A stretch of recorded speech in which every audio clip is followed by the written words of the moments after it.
Asante. Hongera kwa mchezo na pole na mchezo. Asante. Nashukuru Mwenyezi Mungu. Pengine labda Dodoma Jiji walikuwa ni bora wapi mpaka kwa siku ya leo wameweza kupoteza? Ni kwa kweli. Mpira ni mchezo wa nafasi. Kwenye dakika 10 za kwanza Dodoma Jiji walitumia nafasi ambazo walikuwa wamezipata. Muda ule sisi tulishindwa kukava zile nafasi. Hapo ndiko ambako waliweza kupata hizo goli mbili. Maana goli la kwanza penalty imeonyeshwa kwenye dakika ya 3, goli la pili dakika 8. Kwa 10 minutes za kwanza ndio waliweza kufanya jambo. Baada ya kuwa tumeona hapo tumekosea wapi, tukarejea kufanya marekebisho, tukaendelea kupata nafasi ya kucheza na sisi tulitumia nafasi ambazo hazikuweza kupata magoli, lakini nashukuru Mwenyezi Mungu ndio mpira. Mwalimu, mchezo wa kwanza pale Elite Singida ulipoteza kwa idadi nyingi sana mabao, lakini mchezo wa leo at least vijana wamepunguza idadi ya mabao. Labda pengine awamu ya kwanza na awamu ya pili kuna tofauti ambavyo mmekutana na klabu ya Dodoma Jiji? Ni kama unavyosema, ni kweli. Mechi ya kwanza tulipoteza kwa goli nyingi, lakini mechi ya pili tulienda kuangalia ni wapi ambako tulikuwa tunakosea. Kwa hiyo kufanyia yale marekebisho, ni wapi tucheze namna gani na tukave vipi, hiyo ndio imekuja kuletezea hata mechi leo kwa kupoteza, lakini kwa goli chache. Mpaka sasa hivi nafasi ambayo uliopo una uhakika kufuzu hatua ambayo inafuata?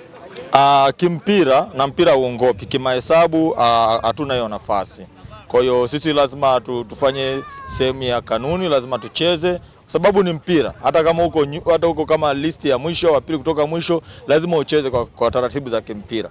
Kwa hiyo sisi hatuna nafasi ya kwenda mbele, lakini lazima sisi tutimize lengo letu kwa kucheza mpira. Pengine msimu ujao kama ukiwepo ndani ya klabu tuone maboresho mengi zaidi ya kikosi chako?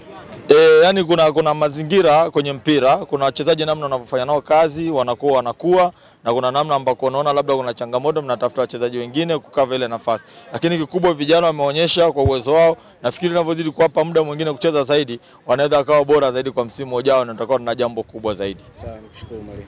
Asante. Kapteni, hongera na mchezo na pole na mchezo. Asante. Nashukuru Mungu tumetoka salama. Pengine Dodoma Jiji walikuwa ni wazuri wapi mpaka kuweza kupoteza nyewe kwa siku ya leo?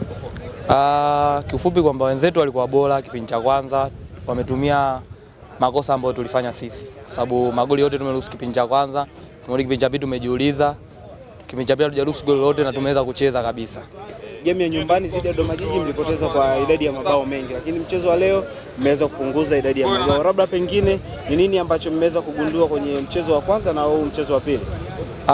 Mchezo wa kwanza kwa sababu tulikuwa kutokana na lessons pia zilikuwa zinatukaba kwamba tulikuwa hatukuenea watu wote katika uwanja, ila tunashukuru sasa hivi tuko wote, viongozi wetu wamefanya jitihada zote, tumeenea katika 11 na tunasabu. Ndio maana leo tumefanya vizuri katika mechi, japokuwa tumepoteza, lakini tumeonyesha na sisi kwamba tuna timu. Pengine msimu ujao tuone mkifanya vizuri zaidi. Natumaini hiyo hivyo. Sawa, ningetubariki jina. Kwa jina naitwa Shaban Saif Matua, captain wa Singida Black Star.